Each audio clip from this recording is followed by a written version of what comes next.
What's up, everybody? True Seeker here. As the House Judiciary Committee Chairman Representative Goodlett prepares to grill DOJ official Bruce Orr, Representative Jim Jordan is unraveling Operation Crossfire Hurricane plot that illegally targeted Donald Trump in an attempt to stop him becoming the president. That secret society, we have an informant that's talking about a group that were holding secret meetings off-site. There's so much smoke here. There's so much suspicion. Let's stop there. A secret society, secret meetings off-site of the Justice Department. Correct. And you have an informant saying that. Yes. Is there anything more about that? No, we have to dig into it. This is not a distraction. Again, this is bias, potentially corruption at the highest levels of the FBI. Coming in from big league politics, it states these whistleblowers are prepared to testify under oath that Mueller committed perjury and other crimes in his effort to conceal massive off-the-book citizenship surveillance programs rolled out in succession by the Bush and Obama administration. A former FBI special agent accuses Mueller of lying to the Senate Select Committee on Intelligence regarding the scope of his surveillance programs.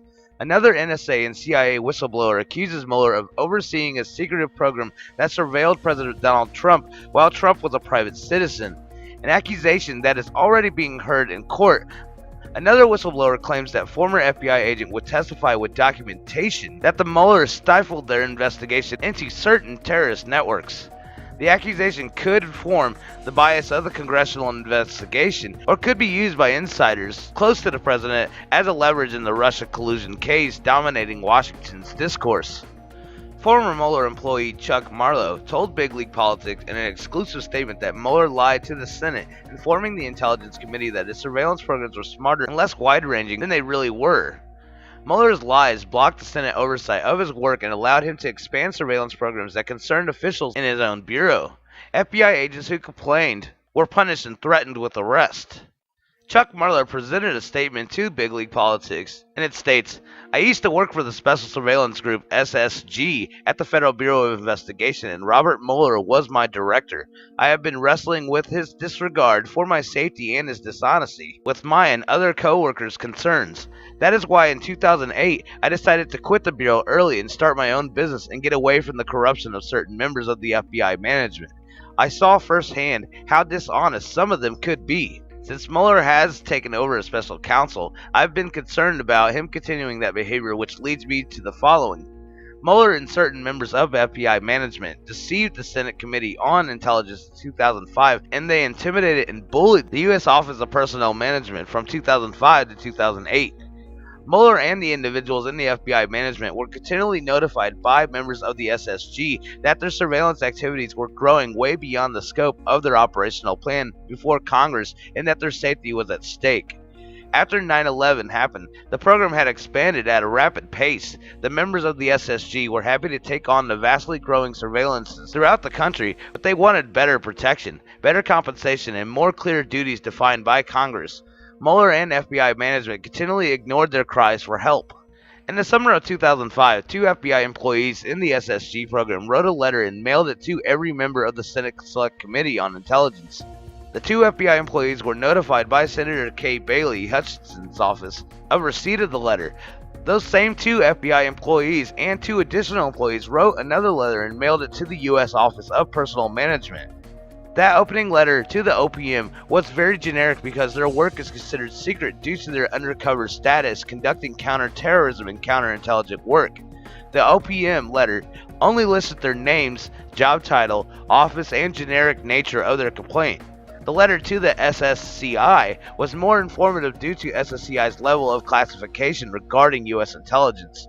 The two employees involved in the SSCI letter were informed by staff at Senator Hutchinson's office of Mueller's response to the letter. The two employees knew the response was not truthful. OPM opened a routine complaint inquiry based on the letter that they received from their FBI employees. The OPM officer that had the misfortune to be assigned the job sent an initiation letter to FBI headquarters to gain security clearance to begin her assessment. She was immediately threatened with arrest by FBI agents. Subsequently, and because of the letter, the four FBI employees were threatened with arrest, imprisonment, rage of their residences, and loss of their job. Although better security and more defined operational duties eventually were hammered out, it was no thanks to Mueller. The 4 employees and their squad supervisor were overtly and covertly punished then and to this day.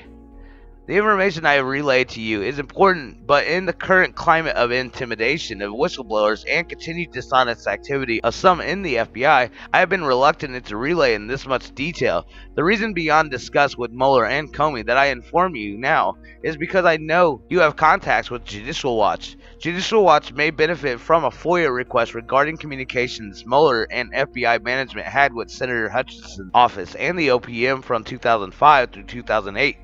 I know the OPM officer, the FBI employees, and their supervisor because, obviously, I was one of the 4 employees.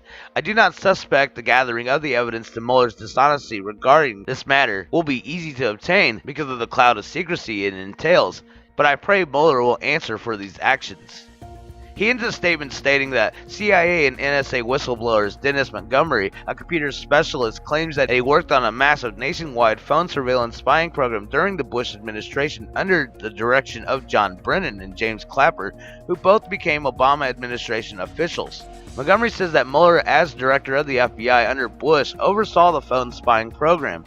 This is very, very, very powerful technology, and it was created under Robert Mueller's watch. The last person I would think that should be investigating Donald Trump is Robert Mueller, who was collecting information on Donald Trump 10 years ago. Mueller has a huge conflict of interest. I provided to the FBI 17 businesses of Donald Trump, including the Trump Tower, Trump leasing program, all of the different programs, including Trump himself and various family members, and have been wiretapped under these programs. There has been a wiretap on Trump for years. I started by going to Maricopa County and showing that Sheriff Arpaio himself was wiretapped under the Obama administration. I was a CIA contractor both under John Brennan and under James Clapper, and these individuals were running domestic surveillance programs in the United States, collecting information on Americans. This isn't political. They were collecting information on Republicans and Democrats, but they collected everything they could find. Bank accounts, phone numbers, chats, emails, and they collected a massive amount of it under the Obama administration. Montgomery, the whistleblower, has sued James Comey for allegedly covering up information on the program, which Montgomery said was being operated on FBI computers. Big Leagues Politics also reported real estate mogul Timothy Bookseth claims that he saw records from Montgomery proving that Obama CIA Director John Brennan oversaw repeated spying on the phone calls of President Donald Trump and millions of other private American citizens. The FBI contractor Sybil Edmonds, another whistleblower, stated that Mueller put the muzzle on FBI agents into certain terrorist networks. Imagine my shock when I saw that Robert Mueller was appointed as the special counsel in this case. The same Robert Mueller who, in my case, put gag orders together with Attorney General Ashcroft. There were FBI agents, not only in the Washington field office, but also in Chicago and Patterson field offices, who were blowing the whistle on Mueller internally, saying he's squashing our investigations into terror networks. I know of several veteran, highly decorated FBI agents, if subpoenaed, would testify that how Robert Mueller, due to what he was doing as director of the FBI, cannot preside as special counsel in this case. It's a slam dunk case, it's documented. I mean, how much more exposure does the corruption have to get until they finally end the stupid witch hunt to begin with? It's a total sham investigation, and Robert Mueller even having a position of any kind of legal power to begin with is just totally ridiculous. This is bigger than a conflict of interest, because this is something that's been going on ever since the Bush administration. I mean, these people literally hold these positions of power just so they could keep the corruption going. And this is how they've been getting away with it for so many years. But now that we got someone in office that's actually willing to point out and expose these people, we see they start raging like a cornered animal. And that tells me and all the American people out there that we're on the right trail here. And we got John Brennan, James Clapper, Mueller, Comey, Hillary, Obama, and the Bush administration now all under the radar over all of this. And this is still nowhere close to it being everything yet. This is still just the tip of the iceberg. But it's all ridiculous, and it goes to show who the good guys are and who the bad guys are, really. It really does. And Jeff Sessions just sits there still, just watching all of this. That's the thing that kills me the most. Out of all the people that's overseeing everything, he should be the most crucialest one to step in and want to take over this investigation. He should have never handed it off to begin with. Accounting on the fact that he keeps recusing himself left and right, I don't understand the purpose of why he's serving the position that he's in right now to begin with. I don't. That's our tax dollars paying someone to pretty much just sit there and do nothing. But what do you guys think about all this? Definitely leave your thoughts in the comments below. Thanks for watching. If you want to help fight back the censorship, please just pledge $1 or $2 a month to my Patreon or PayPal, and I won't have to worry about the monetization for this channel anymore. So I already got 80,000 plus subscribers already, so if I could get at least just 2,000 of those subscribers to donate $1 a month, we'll be in business. And we'll be able to keep fighting the censorship and fighting all these left-wing tyrants that are sitting here trying to control the media and all social networks out there. They're hurting us truth channels by demonetizing us left and right. But with your support, for just $1 or $2 a month, we could change all that and actually start fighting these people back. But I definitely need your help. And thank you to everybody that's already supporting, and I'll see you guys in the next video. Peace!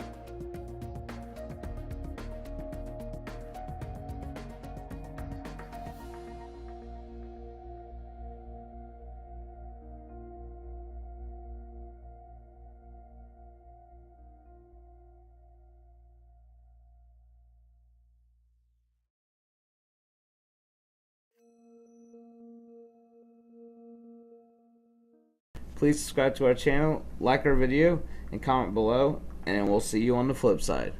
Peace! And don't forget to click the notification bell.